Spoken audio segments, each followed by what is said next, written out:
Good morning from Little Creek Bee Ranch.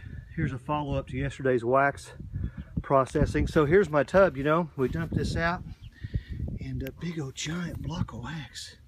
Look at that, man. Big old chunk of wax. And so it would seem to be quite a bit of honey, you know, just in the wax as the wax sucks up honey.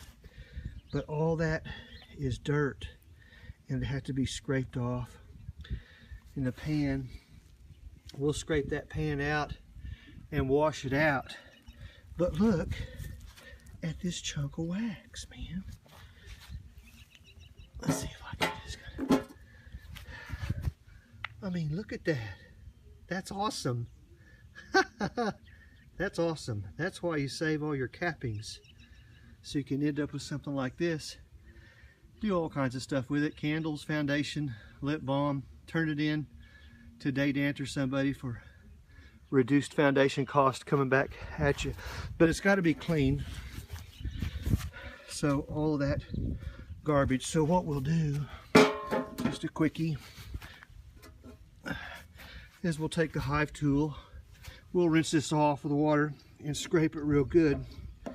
And you'll just scrape that down until you get almost to pure wax.